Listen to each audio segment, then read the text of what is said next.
El cambio climático explicado.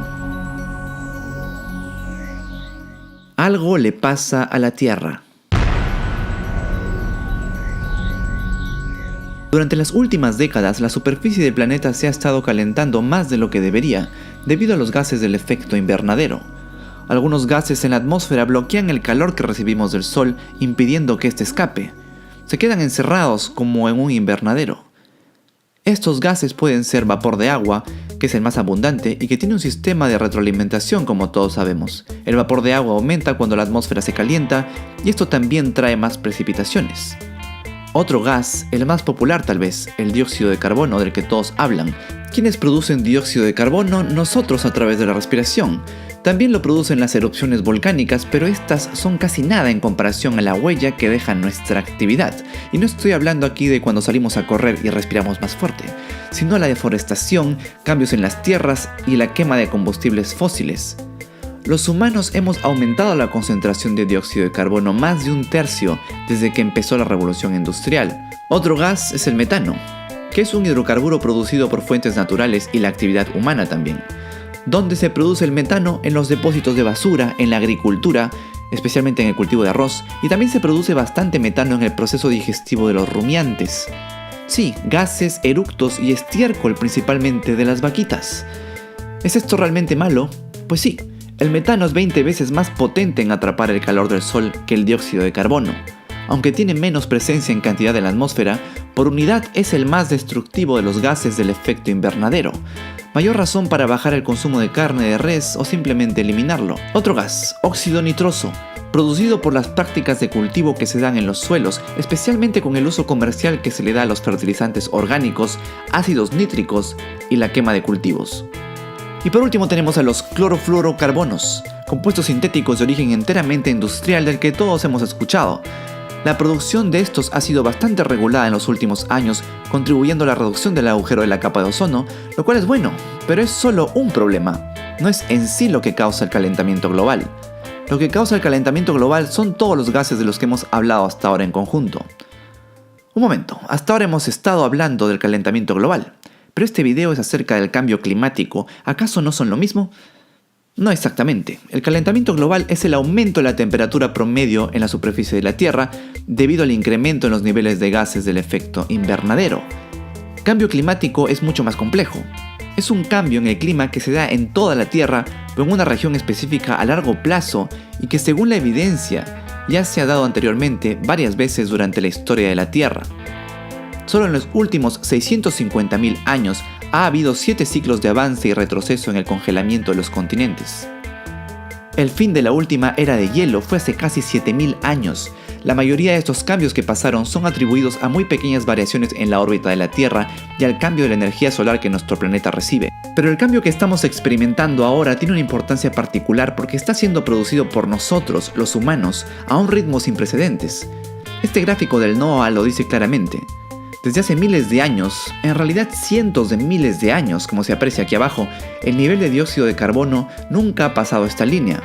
En el año 1950 estuvo aquí, y aquí es donde está ahora. Tal vez este sea el gráfico al que le debamos prestar más atención. Si las emisiones de dióxido de carbono no se detienen, no estaríamos hablando de una próxima era de hielo, sino tal vez de algo mucho peor, la extinción de la mayor parte de las especies en un planeta que huela enteramente a huevos podridos. El porqué de huevos podridos lo veremos más adelante. Ese sería claro el escenario en el peor de los casos. No hay que asustarse porque no sucedería en este ciclo, tal vez en el siguiente si no hacemos nada al respecto.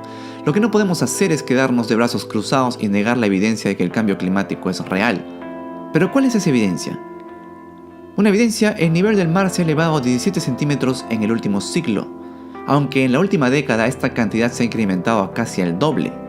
Los últimos reportes indican que el nivel del mar crece 3 milímetros cada año. Alrededor del mundo las inundaciones son cada vez más frecuentes y si esto continúa así, en unas cuantas décadas, varias ciudades costeras van a estar completamente inundadas e incluso la población de algunos países isleños como Indonesia y las Filipinas se van a quedar sin ningún suministro de agua potable y su población entera tendría que ser evacuada probablemente en este ciclo. Otra evidencia, los polos y glaciares del mundo se están derritiendo. Esto pasa sin lugar a dudas y ustedes mismos lo habrán notado si hay un pico muy elevado en su localidad.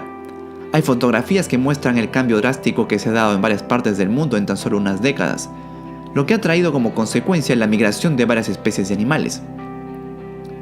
Algunos, como los osos polares, se están empezando ya a aparear con osos grizzlies, dando lugar a híbridos que ahora son llamados pislis. Otra evidencia: eventos extremos que son resultados de las altas temperaturas como las tormentas y los huracanes, que podrían hacerse mucho más grandes y mucho más destructivos. Una más: la acidificación de los océanos. Desde los inicios de la revolución industrial, la acidificación de los océanos se ha incrementado cerca del 30%. Este aumento es el resultado de nuestras emisiones de dióxido de carbono que van a la atmósfera y son absorbidas por los océanos. La cantidad de dióxido de carbono que es absorbido por la capa superior del océano está aumentando a un ritmo de 2.000 millones de toneladas por año. Esto produce una baja en el nivel del pH y varios animales, especialmente los que están abajo en la cadena alimenticia, requieren un adecuado pH para sobrevivir. Si no se da eso, esas especies estarán condenadas a una extinción masiva. Y ahora que estamos hablando de extinciones masivas, hablemos también de la cinta transportadora oceánica o circulación termohalina, de la que no se habla mucho. Este es como un sistema de circulación que los océanos tienen en el mundo y es importante por la gran participación que tiene en el flujo del calor desde las regiones tropicales hacia las polares y su influencia sobre el clima terrestre. Como ejemplo, esa es una de las razones por la que Inglaterra tiene un clima tan diferente a Canadá pese a estar en la misma latitud. Pero hay algo más que hace esta cinta transportadora: entrega oxígeno de la superficie de la Tierra hacia las profundidades oceánicas, donde viven todos esos animales de los que casi no sabemos nada al respecto. Muy atrás en el pasado, cuando los niveles de dióxido de carbono excedieron los límites, esta cinta transportadora dejó de funcionar también. Si deja de funcionar ahora, cosas muy terribles podrían pasar. Si se da el caso, los científicos estiman que todo el clima de la Tierra cambiaría hacia algo. No están muy seguros qué tanto y cómo exactamente, pero de lo que sí están seguros es que sería catastrófico. Los océanos se convertirían en un gigantesco charco estancado. Excepto por las criaturas que vivan en la superficie, la mayor parte del océano se convertiría en un lugar extremadamente frío, oscuro y sin oxígeno. Esto originaría que las bacterias anaeróbicas, sí, esas que no necesitan oxígeno para vivir, proliferen allá abajo. Una de las particularidades de estas bacterias es que producen sulfuro de hidrógeno. Con un masivo aumento de estas, el sulfuro de hidrógeno llenaría el aire en la superficie. Y si han olido alguna vez huevos podridos, a eso huele el sulfuro de hidrógeno. Sí, la Tierra entera olería a huevos podridos. Pero el sulfuro de hidrógeno no solamente apesta, también es bastante tóxico y definitivamente exterminaría a las especies de animales que viven en las costas. Hablar de todo esto puede ser bastante deprimente, pero no sería necesario hacerlo si no hubiera tanto escepticismo al respecto y tanta desinformación. La Tierra se está calentando increíblemente, eso es un hecho. Sí, hubo investigaciones que se publicaron hace unas décadas que decían que la Tierra se estaba enfriando, pero fueron solo unas cuantas. Muchas más publicaciones se hicieron desde entonces referentes al calentamiento de la Tierra. Hoy en día, la gran mayoría de científicos concuerdan en que el planeta se está calentando más de lo que debería. Quienes no lo aceptan e invaden los medios con informaciones falsas para incitar la polémica son normalmente representantes de compañías a quienes un cambio drástico en su política de emisiones de dióxido de carbono los exterminaría. Bueno, no a ellos, sino a sus compañías. Compañías que también contribuyen con cuantiosas sumas de dinero a gobiernos y a campañas electorales. Hay bastantes intereses de por medio para que no se hagan los cambios adecuados. Además, el consumismo ha creado necesidades que no existen y mantiene a flote a estas corporaciones. Porque las fuentes de energía alternativa están ahí, han estado ahí por décadas. Algunos países ya las usan regularmente, pero quienes más deberían usarlos, China y Estados Unidos, pues son quienes emiten la mayor cantidad de gases, no hacen lo suficiente todavía. La evidencia nos dice que nuestro planeta está cambiando. Sí, siempre lo ha estado haciendo, pero esta vez todo parece indicar que nosotros lo estamos provocando. Por millones de años, la Tierra ha sido testigo de la extinción de una gran cantidad de especies. ¿Cuánto tiempo ha estado el ser humano aquí? Casi nada. Una manera de comparar nuestro tiempo aquí es extendiendo nuestros brazos. Aquí se formó la Tierra, y el ser humano está muy en el otro extremo, en la punta del dedo medio, solo en la poca uña que sobresale de tu dedo medio. Allí estamos todos desde hace poco tiempo. Esa uña va a seguir creciendo con nosotros o sin nosotros. Cuánto tiempo más queremos estar aquí está literalmente en nuestras manos.